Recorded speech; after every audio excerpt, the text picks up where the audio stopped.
Welcome to lecture 3.1. This is the first lecture in the unit on review of Fourier transforms.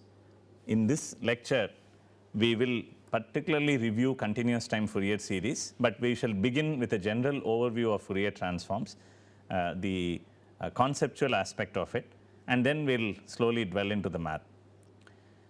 So, as I said, the objectives of this module is to review continuous time Fourier series and the concept of power spectrum, not power spectral density, because the notion of power spectral density does not apply to continuous time periodic signals. Okay, so before we dwell into the continuous time Fourier series, a few opening remarks that I would like to make.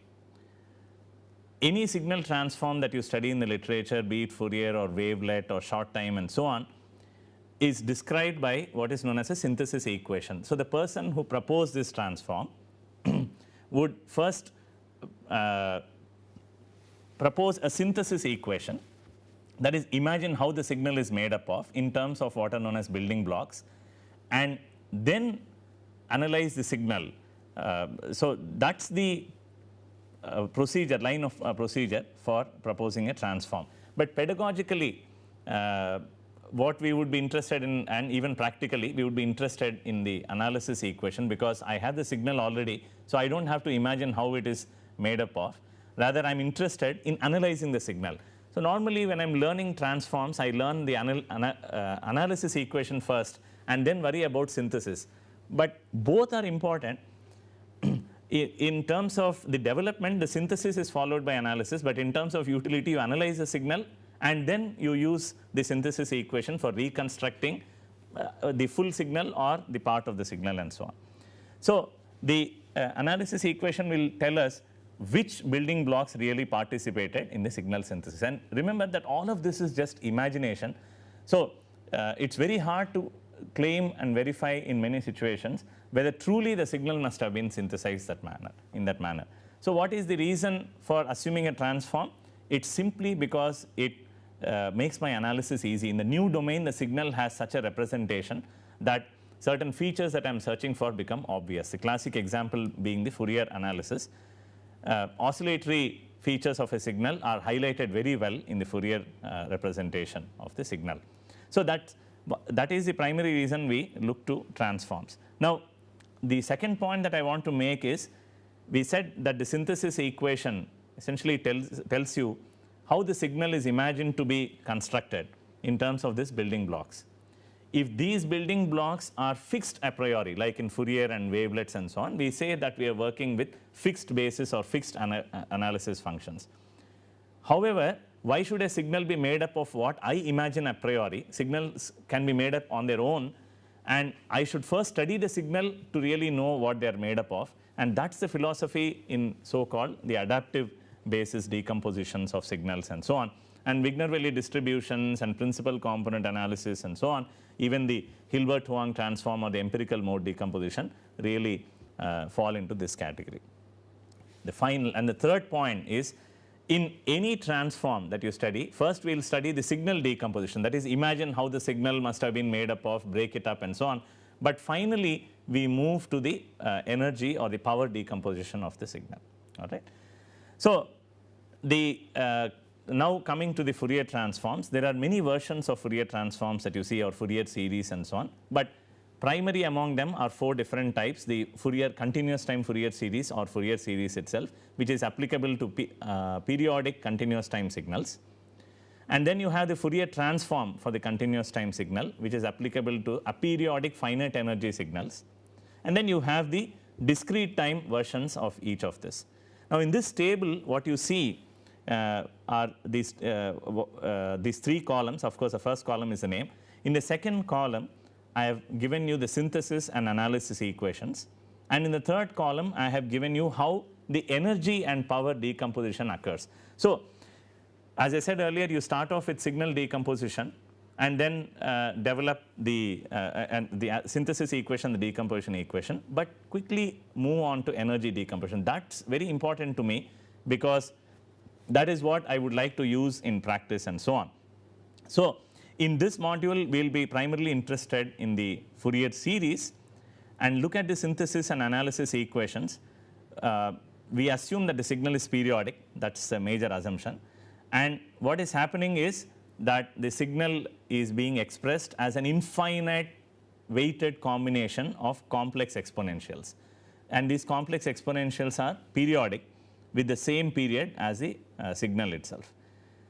And beneath you see the analysis equation, and we will go into more detail very soon. And in the third column, you see what is known as a Parseval's relation, which essentially tells you that the power that you calculate, average power that you calculate in the time domain, and can be also calculated in the Fourier domain using the Fourier coefficients C's. Okay? And it states clearly the assumption that is made on x of t. So let's move on and look at the continuous time Fourier series more in detail. As I said, the idea is to break down or express a signal as weighted combinations of sinusoids with different frequencies. The given signal has a certain period, therefore, but it need not be a sinusoid, it could be a square wave and so on. So what I am trying to do here is I am expressing the periodic signal in terms of sinusoids of the same frequency. But remember, if a signal has a frequency, fundamental frequency f0, it also has or a time period Tp, fundamental period Tp, it also has a period 2 Tp, it repeats after 3 Tp and so on. Therefore, it's natural to consider all signals, all sinusoids with these periods Tp, 2 Tp and so on, and these are called harmonics, plus the so-called DC component, zero frequency component, to account for the non-zero mean of the signal. So there is a certain significance to the weights that we use in this expansion, and I will explain this more in detail. But what these weights give me is to the extent to which the building blocks are appearing in the signal. And a nice analogy can be given by thinking of a song. So if you think of a person, of a music composer who is actually conducting an orchestra and composing a song, basically this song contains, the song has to be synthesized by many instruments which give out sounds at different frequencies and so on.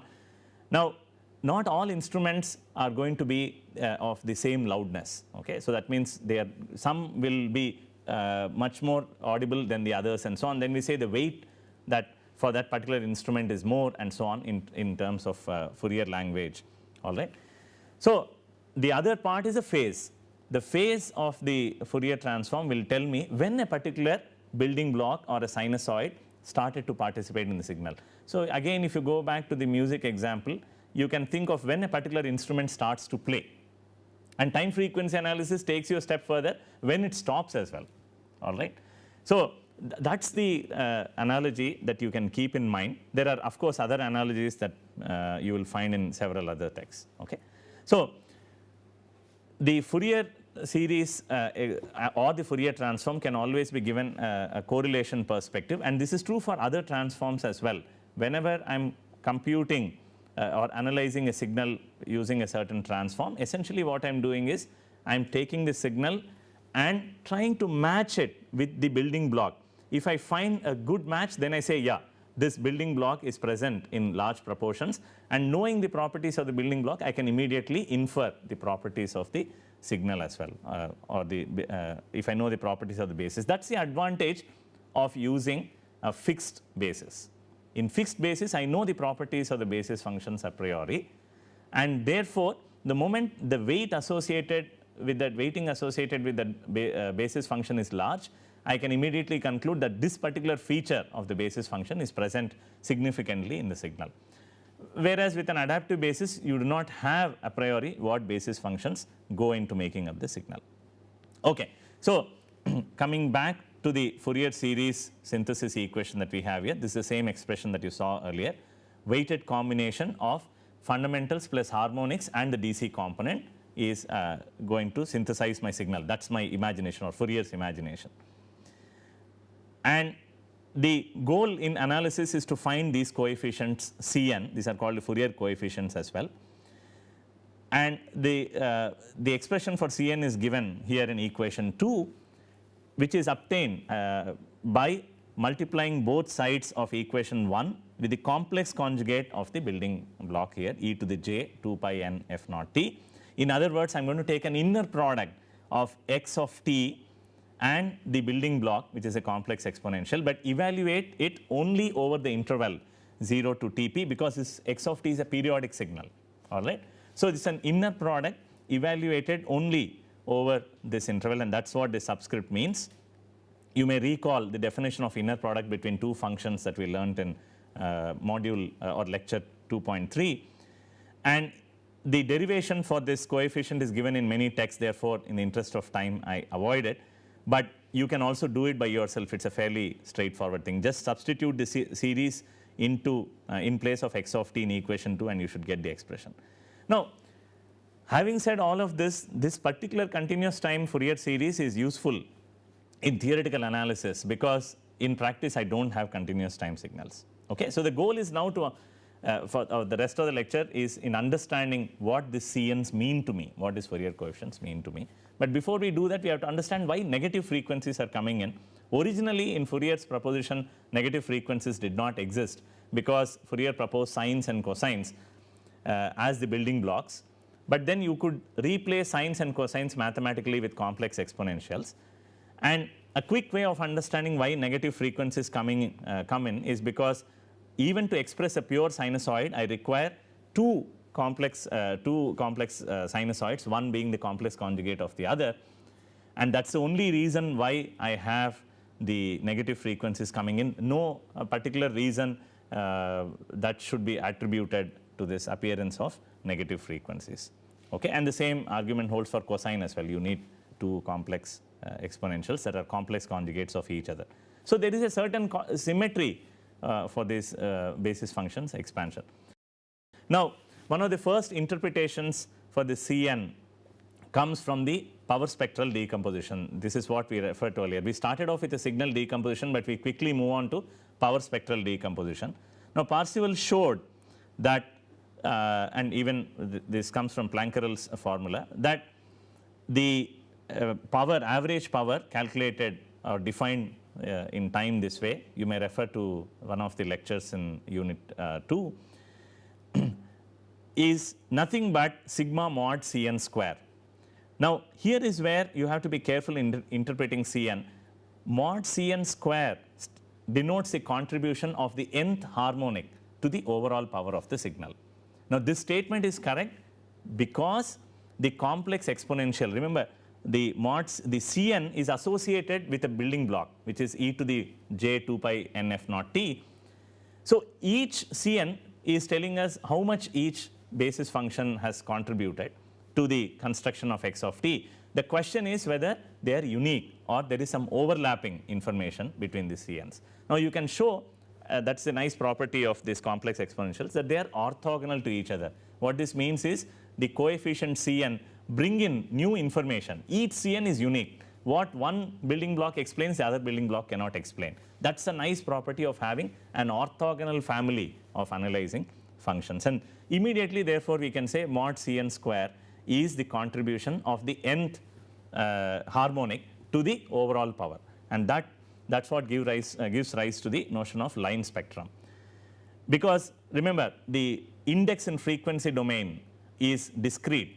It is kept track by n, whereas the index in time domain is continuous. So, you have a continuous time signal, continuous time, you have an energy density, a power density in time, but you do not have a power density in frequency here. We only have a line spectrum. And when I show you the example, it will be more clear to you. And remember that these coefficients are going to be complex valued. So, the magnitude of this coefficient will tell me how much of this building block has gone, basis function has gone into synthesizing x, and the phase of this will tell me when this basis function actually started to exist in the signal. Okay, that is called the phase spectrum, and I plot phase as a plot of n. Now, very importantly, the spacing between harmonics depends on the fundamental period itself. Remember, the spacing between harmonics is the fundamental frequency itself, which is 1 over the period. When the period of this signal goes to infinity, which means I never get to observe the periodicity, we call this as an aperiodic signal. What happens in the Fourier domain is that the spacing starts to shrink and the frequency domain now becomes a continuum, and this is what we will see in the analysis of aperiodic signals in lecture 3.2. Okay? So let's walk through an example and understand the continuous time Fourier series in a better way. So I'm taking here a periodic square wave, which is the equation for which is given here in equation 4, and it has a period of 1. Now I want to analyze this signal. I have this Cn here. Just working out the math gives me this expression. A better understanding is obtained by looking at this plot. So what I'm showing you on the left is the power spectral plot, which is a plot of mod Cn square versus n. All right. Now in one of the points that you must have seen here, I have said that you will get symmetricity by virtue of the complex conjugate symmetry of these coefficients, and therefore the power spectrum is also symmetric with respect to n. Therefore it's a common practice not to plot for the negative frequencies. There is no need. You only plot for the non-negative frequencies. You can see that the power is very large at the particular first, third and fifth. So the first one is a fundamental frequency n equals 1, and then you have the third harmonic, and then you have the fifth harmonic. Then after that there is negligible power contributions from the other harmonics to the overall power, which means the square wave that you see on the right is the power of that square wave contained in that square wave is predominantly coming from contributions of the fundamental frequency, the third harmonic and the fifth harmonic. The other harmonics also contribute, but in a very insignificant way. So we can say predominantly these three frequencies are present. Of course the question is whether if I add up these three building blocks which have been scaled according to the magnitude of C's, will I recover the square wave? Well, in this example I will recover the square wave except at the corners here, okay, except at the corners, because it's a very sharp discontinuity, and that is what is known as a Gibbs phenomenon. You will see as you add more and more harmonics, you will see more and more ripples here at the corners, and you can read up. This is a very famous phenomenon with Fourier analysis. So now the question is whether this Fourier series exists for all periodic signals or not. What we mean by existence is when can I synthesize any signal here using any periodic signal using this fashion. Doesn't matter what the property is. Well, obviously not. There are some restrictions, and the restriction is that the signal x should be absolutely convergent in one time period, okay, which means it's one norm should exist, or one norm of this function should exist over that one period. A weaker requirement that you see at the bottom is that it should have finite 2 norm in that single interval, which means you cannot have really very large infinite amplitudes in that interval. Why we say weaker requirement is this series here will not necessarily converge to the signal x as is, but it will converge to the signal x in what is known as a mean square error sense. That means the squared integral squared error will actually go to 0 rather than the error itself as m goes to infinity. What we mean by m here is as I include more and more building blocks. There are other sets of conditions, necessary and sufficient conditions, that have been studied long ago. For example, it says one of the conditions says the series converges to x of t if it is continuous and of bounded variation, which means, as I said earlier, you cannot have really unbounded amplitudes in these signals. When I have finite extrema and finite number of discontinuities, the series converges to the average value of the left and right limits and so on. So these are nicely discussed in books by Priestley and Bloomfield and so on. So I strongly recommend you to read the particular sections of these books, and of course there are other books as well. So with this we come to a close of the continuous time Fourier series. Essentially we gave a very quick review.